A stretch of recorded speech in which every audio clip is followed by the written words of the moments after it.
वाराणसी में त्वचा रोगों को लेकर बड़ा मेडिकल अपडेट सामने आया है।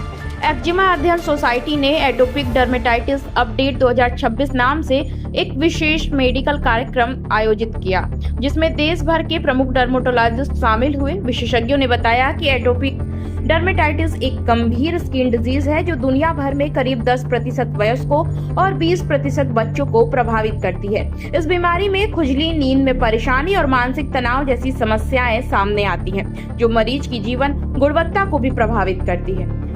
कार्यक्रम में नए इलाज जैसे जेके इन्हिबिटर्स और बायोलॉजिक्स पर चर्चा हुई, जो मरीजों को बेहतर राहत देने में कारगर माने जा रहे हैं। विशेषज्ञों का मानना है कि ऐसे कार्यक्रमों से डॉक्टरों को नई जानकारी मिलेगी और मरीजों को बेहतर इलाज मिल सकेगा। हम सोसाइटी फॉर एक्जिमा स्टडीज से हैं। Society for eczema studies is a dedicated society है। एक्जिमा के बारे में रिसर्च करते हैं, उसके बारे में जो पेशेंट एजुकेशन जो बनाते हैं, पेशेंट रिलेटेड एक्टिविटीज़ करते हैं। इसका प्रेसिडेंट जो है डॉक्टर संदीपन दार है, कलकत्ता से है, उनका ब्रेन चाइल्ड है सोसाइटी। मैं वाइस प्रेसिडेंट हूँ, डॉक्टर मंजुनाथ शनि। मेरे साथ है डॉक्टर तरुण मित्तल जो मेंबर है और एक्टिव मेंबर है। डॉक्टर सुशील पांडे जी वो भी मेंबर है और एक्टिव मेंबर है हमारा सोसाइटी का। आज हो रहा है CME वाराणसी सिटी में इस सोसाइटी फॉर एक्जिमा स्टडीज में। फोकस है आज एटोपिक डर्मेटाइटिस और एटोपिक एक्जिमा। इस CME या मेडिकल एजुकेशन का फोकस है। इस जैसे हमने पहले भी कॉन्फ्रेंसेस बहुत जगह में किया है। हमने किया देहरादून में किया है, रिसेंटली कोचीन में हुआ है, चेन्नई में हुआ है, मैंगलोर में हुआ है, सब जगह में हुआ है।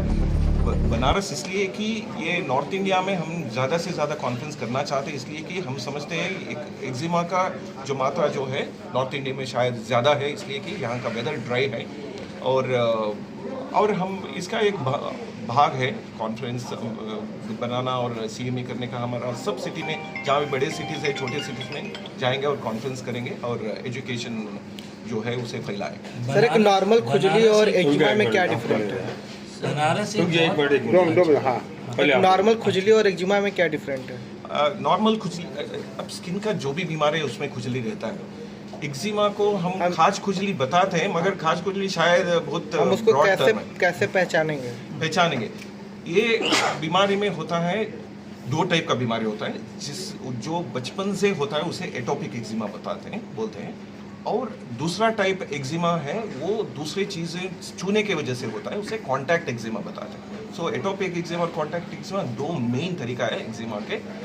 एटोपिक एक्जिमा जनरली हम जो एक्जिमा बताते हैं वो एटोपिक एक्जिमा है। एटोपिक एक्जिमा में हम जिनको बचपन से बहुत छोटे उम्र से ड्राई स्किन है, खुजावट है, जितना जल्दी हो सकता है, मतलब 3 महीने के बच्चों को भी ये बीमारी स्टार्ट हो सकते हैं। क्या जेनेटिक भी देखा गया? जेनेटिक है इसमें। जेनेटिक्स के बारे में मैंने पहले भी बताया आपके साथ कि जेनेटिक्स के बारे में भी स्टडी कर रहे हैं हम सोसाइटी फॉर एक्जिमा। इंडिया में कौन सा म्यूटेशन है, कौन सा जेनेटिक्स है, उसे पहचानने के लिए भी आप लोग इंडिया भर में रिसर्च किए हैं, तो भारत में उसकी पर्याप्त व्यवस्था है उसके इलाज की? पर्याप्त व्यवस्था उतना नहीं है, मगर हम बना रहे हैं एक्जिमा सोसाइटी के मुताबिक। हमें फंड्स मिल रहे हैं थोड़ा, तो उस फंड्स को यूटिलाइज करके हम क्या ये छुआछूत से भी फैलता है?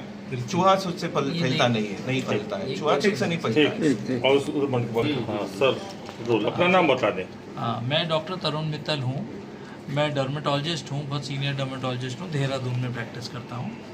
और सोसाइटी ऑफ एक्जिमा स्टडीज़ के तहत हमारी ये श्रृंखला में एक कॉन्फ्रेंस आज यहाँ वाराणसी में हम आयोजित करने जा रहे हैं। इसमें पूरे इंडिया से लोग पार्टिसिपेट कर रहे हैं, जिसमें जो वक्ता हैं वो भी पूरे इंडिया से आए हैं और जो सुनने वाले हैं, डेलीगेट्स हैं, वो भी अक्रॉस इंडिया हैं। करीब 170 से 200 डेलीगेट्स इसको आए हैं जो यहाँ ज्ञान प्राप्त करने आए। जो मेरी बच्ची ने पूछा मेरे से कि वाराणसी ही क्यों रखा, एक तो हम पूरे हिंदुस्तान में रख रहे हैं। Varanasi is one of the very important cities of north India. आप समझते हैं मोदी जी का कर्म क्षेत्र है और वाराणसी बाबा विश्वनाथ की धरती है, नॉलेज की धरती है। मैंने जैसे बताया तुलसीदास ने रामचरितमानस भी यहीं से जन्म हुई है। तो इस जगह पे यहाँ की जो लोग हैं, यहाँ पे तो नॉलेज का प्रवाह है, जैसे गंगा बहती है ऐसे नॉलेज बहती है। तो ये सोच के कि लोग ज़्यादा से ज़्यादा संख्या में यहाँ आना चाहेंगे बनारस, हमने ये जगह रखी। और यहाँ का टेम्परेचर इस हिसाब से यहाँ पे, जिससे कि वो यहाँ के लोकल लोग भी इन्वॉल्व हो, लोकल डॉक्टर्स भी इन्वॉल्व हो, तो नॉलेज वहाँ तक पहुँचे। हमारे पास लखनऊ से, जौनपुर से, इलाहाबाद से, बनारस से, सब जगह से डॉक्टर इसमें सम्मिलित होने के लिए आ रहे हैं। ठीक धन्यवाद।